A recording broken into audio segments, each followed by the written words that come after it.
What's going on, everyone? Welcome back to my channel. Now that Ghostbusters Afterlife is out and I've reviewed all 4 Ghostbusters movies, it's time to rank all 4 films from worst to best. So let me know in the comments what your ranking of the Ghostbusters movies were. As always, this is just my list and not a definitive ranking. Also, make sure to hit that thumbs up button if you like these videos, as it helps me out immensely by getting my content out there. And if you're new here, I hope you consider hitting that subscribe button so you can stay up to date with more movie-related content on a near daily basis. But let's not waste any more time, and let's jump into the list. In last place is Ghostbusters 2, a decent enough film that's probably become the least talked about of all the movies, even if not everyone considers it the worst. Though, it's not hard to see why, as it's still a major step down from the first movie, acting more as a copy and paste rehash of it. It spends the first few minutes establishing that all the victories of the first movie have been completely undone, just to have our characters essentially redo a lot of what they did in that film, just this time without as much of the wit and creativity, despite the entire cast and creative team returning. Now, it's not a bad film overall, as there are some inspired comedic moments, while the chemistry among the entire cast is always a lot of fun to watch, but there are just as many moments where it felt dull and uninspired. So it makes for a passable entry, but just one that I find to be a bit forgettable. At number 3 is Ghostbusters 2016, the reboot that is more famous for all the controversy surrounding it rather than for anything in the movie itself.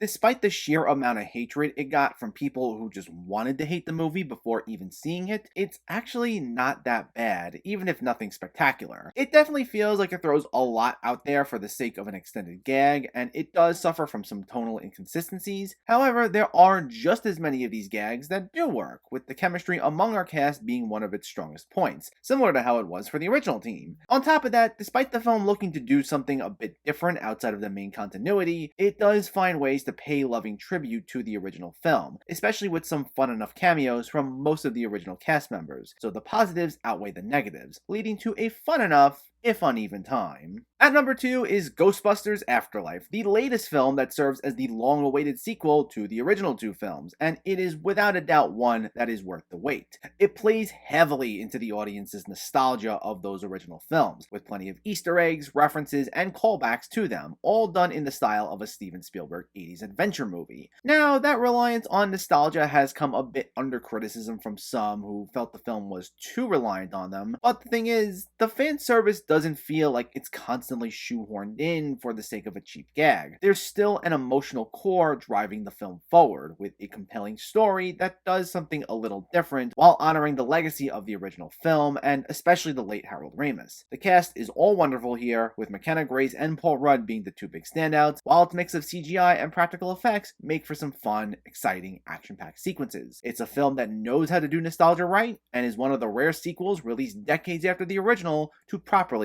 stick the landing. But in first place is, of course, Ghostbusters, a timeless comedy classic and one of the most famous films of the 1980s, which is one that rightly deserves such a title. This accomplished a rare feat by taking such a weird, bizarre original concept and managing to make it completely accessible to mainstream audiences, giving us essentially an updated take on the classic ghost comedies of the 1930s and 40s. While the cast is all a lot of fun, the standout by far is Bill Murray, who not only was given the best of the written dialogue, but boosted each scene even further with a slew of hilarious ad-libs, zingers, and one-liners that are still quotable to this day. Now, some of the effects do look a tad on the dated side, most notably in its use of animation for the ghost effects, but the thing about that is, this isn't a film that's asking you to take it too seriously, so that stuff's not meant to matter that much. Instead, it looks to inject as many jokes as humanly possible and get as many laughs out of you, all while balancing a number of tones and genres, from action to even a little bit of horror, and it's a rare film that seamlessly manages to balance all those tones out,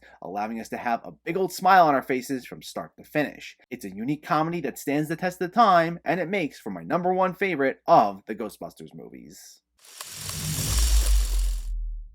And that's my ranking of the Ghostbusters movie. This was a series I was never a diehard fan of, but it was fun to revisit this, even if not every entry was perfect. But I'm especially glad that after all these years of trying to get a sequel to the first 2 films off the ground, we were finally able to get a new entry, and one that manages to be a lot of fun. I know Jason Reitman is thinking of some sequel ideas for Afterlife, and all I can say is, if they're even half as good as that film was, I'd be totally on board. But let me know, what's your ranking of the Ghostbusters movie? Did you agree with this list at all? Did you disagree with it? Let me know in the comments below so we can discuss. Also, if you enjoyed this video, please like it and share it. And for more movie reviews and film discussion, please make sure to hit that subscribe button to stay updated. Thanks for watching, everyone, and keep having fun with film.